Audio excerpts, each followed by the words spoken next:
छोटी गैंग को चुनौती देने वाला गैंगस्टर लॉरेंस बिश्नोई दुतारावाली में एक खाते पीते किसान परिवार से आता है। उसका परिवार मुख्य तौर पर यहाँ खेती ही करता आया है। आज भी उसके परिवार के नाम यहाँ सैकड़ों एकड़ जमीनें मौजूद हैं, लेकिन लॉरेंस का सिक्का जैसे जैसे जुल्म की दुनिया में जमता गया, उसके अपने परिवार की जड़ें पुश्तैनी गांव से खिसकती गईं, लेकिन दुतारावाली में उसका पुश्तैनी मकान आज भी मौजूद है।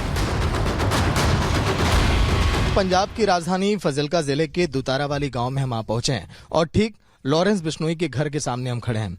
इन तस्वीरों को आप देखिए, जो आपने अखबार के पन्नों में, जो कहानियों में, जो टीवी स्क्रीन पर आपने देखा होगा, हूबहू कुछ ऐसी ही यहाँ की तस्वीरें हैं। देखिए एक बार अनूप इन तस्वीरों को दिखाइए। देखिए घर की शुरुआत कहाँ से हो रही है और घर कितना ये लंबा चौड़ा है। यही नहीं, इस घर के समय अगर मैं खूबियां बताऊं तो देखिए कटीले तार यहाँ पर आपको नजर आएंगे। इसके साथ ही साथ पूरी दीवारों के ऊपर आपको यहाँ पर कांच के टुकड़े आपको नजर आएंगे। कहा यह भी जाता है कि ये जो आप ऊपर तार आप देख रहे हैं, इसमें करंट दौड़ता है ताकि कोई भी जो है अंदर यहाँ पर दाखिल ना हो सके। सिक्योरिटी गार्ड्स भी यहाँ पर लगे रहते हैं। माता पिता घर के अंदर हैं, जो अब आज के समय नहीं चाहते कि किसी से बात करें। वो माता पिता जरूर टूट जाएंगे जिस घर के बच्चे पर तमाम आरोप है। दुतारावाली में लॉरेंस का अपना परिवार तो गांव छोड़कर अंडरग्राउंड हो चुका है, लेकिन उसके परिवार के बाकी सदस्य अब भी गांव में रहकर खेती करते हैं। लॉरेंस बिश्नोई के बारे में हम जानना चाहेंगे क्योंकि आप उनके भाई हैं। क्या कुछ बताएंगे उनके बारे में? सबसे पहले आप। लॉरेंस बिश्नोई बहुत बढ़िया बच्चा है। तो उसके तो ऐसा है जैसे सलमान खान ने वो हिरन मारे थे वहाँ जोधपुर के पास, तो वो उसके मन में बात आ गई है भाई इस सलमान खान ने तंग कर लिया है हमें, तो क्यों ना उसे बदला दिया जाए। बाकी उसके ऊपर कानूनी कार्रवाई चल रही है, सब कुछ हो रहा है। कोई लॉरेंस खुद तो माफी नहीं मांग रहा, मना रहा। वो तो कह रहा है कोई भी हमारे बिश्नोई मंदिर में जाके आप माफी मांग लो, हम माफ कर देंगे। लॉरेंस के गांव में उसकी गुनाह की जड़ें खंगालने के दौरान हमें यह पता चला कि आखिर वो कौन सी वजह है जिसके चलते बिश्नोई गैंग ने अभिनेता सलमान खान को जान से मारने की धमकी दी। आखिर काले हिरण से लॉरेंस का कनेक्शन क्या है?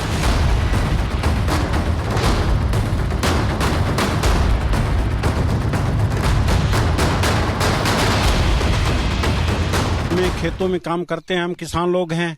वो बच्चा उनका छोटा है, हमें मिल जाता है तो हम उनको लेके आते हैं अपने घर और उनको जो है दूध पिलाते हैं, उनकी देखभाल करते हैं।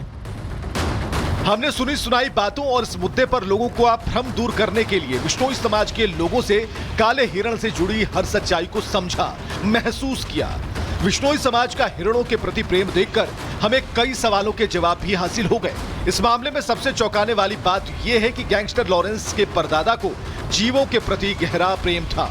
इसके चलते करीब 100 साल पहले उन्होंने एक बड़ा आंदोलन चलाया था, जिससे जुड़ा एक मंदिर भी गांव में मौजूद है।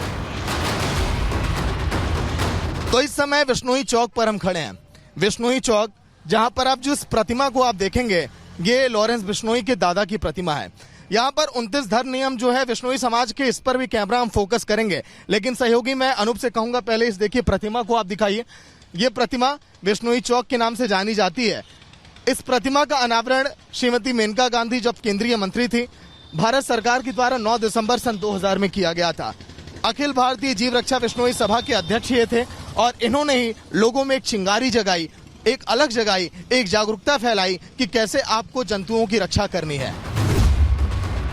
बहरहाल देश विदेश में खौफ के इस नए चेहरे की दहशत हर दिन बढ़ती जा रही है। देखने वाली बात यह होगी कि बेजुबानों की रक्षा की कस्में खाने वाले इस डॉन के साथ कानून कैसे निपटता है। Bureau report, Republic Bharat.